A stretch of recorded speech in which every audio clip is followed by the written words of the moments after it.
Welcome back to At Home Yoga with Mary Jo Yogo and Trinity Yoga and Shira. Thanks for being here, Shira. She's been a student of mine for 3 years now, and what we'd like to just open up with today is a little introduction to what we're doing and also what yoga is. A lot of people, especially people with different abilities and different physical needs, often say to me, well, I can't do yoga because yoga is a physical practice. And I'm like, no, actually, whoa, whoa, whoa. Yoga isn't just a physical practice. Yoga is an ancient science, really a healing science, dates back 5,000 years to the Indus Valley in northern India.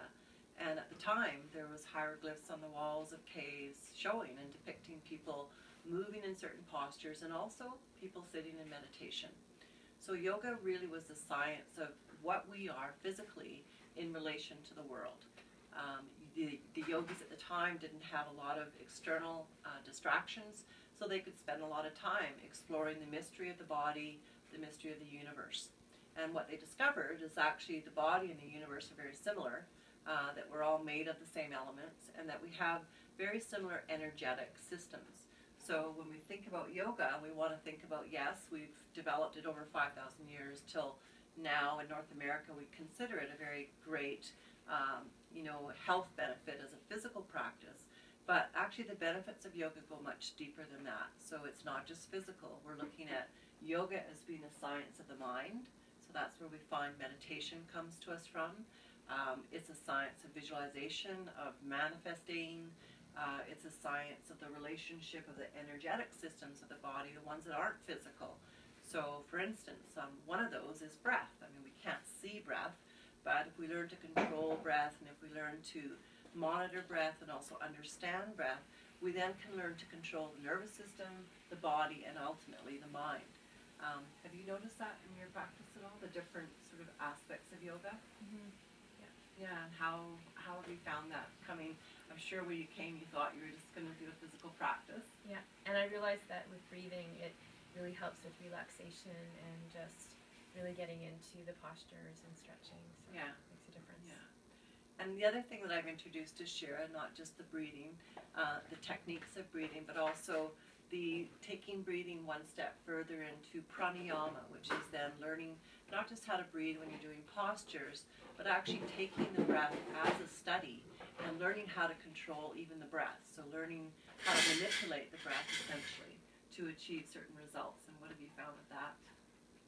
Yeah, absolutely. It's been a very interesting learning curve and just incorporating it into the whole picture. Do you have a favorite breath that you've learned?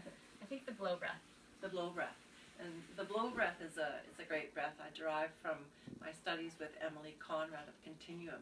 And essentially, when we don't have a lot of capacities to get to a part of our body in the normal fashion, then we can use sound and we can use breath actually to move toward those areas with intention and also consciousness. So doing this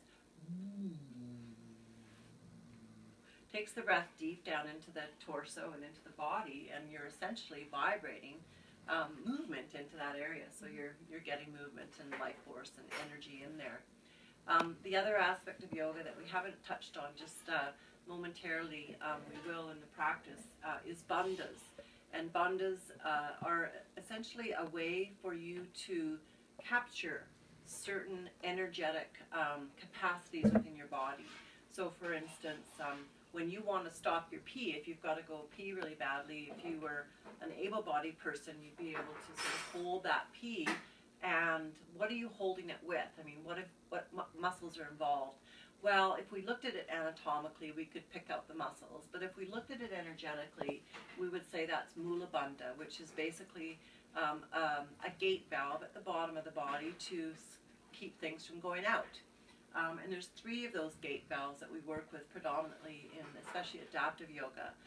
Mula Bandha, which is right at the base of the pelvis, at the perineum for men and at the cervix for women. And then Uddiyana Bandha, which is really called the flying up bandha, which brings the bottom of the body, contains it and pulls it back into the core. And then Jalandhara Bandha, which we'll get to in more of the pranayama. So a lot of these things are tools that even if you're laying in bed, and you can't move anything from your eyes down, you could still do. And a lot of it I did when I couldn't move anything. So for instance, when I was in the hospital and for 10 months I had no arm movement, no torso, I really couldn't move anything, couldn't even feed myself. Well, I did spinal movements in very, very simple ways right in my bed. So thinking about the 6 movements of the spine. And one of those things actually, let's do that right now. So what are the 6 movements? So we've got extension. So if we come forward and use our hands to really pull the spine into our body, we bring the spine into an extended position. That could look like an upward dog. It could look like a back arch. But in the very basics or primitive stage, it's really just pulling the spine into the body, perhaps taking your bottom teeth over your front teeth and really feeling that deep in your spine. That's extension. And then we go to flexion, which is basically taking the navel back in toward the spine, rounding the spine, and taking the chin to the chest. And then if you inhale and come up to midline to center, we have twisting. We go to the right, and we twist the whole spinal column in a twist, and then we twist to the left. Now, if you were in bed or not able to do that whole move, just literally doing the micro move with the head and neck would be enough.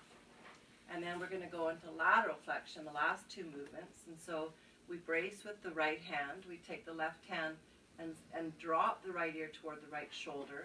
And eventually maybe the left arm would come up, and we would go into lateral flexion on one side and actually extension on the other. And those are the 6 movements of the spine.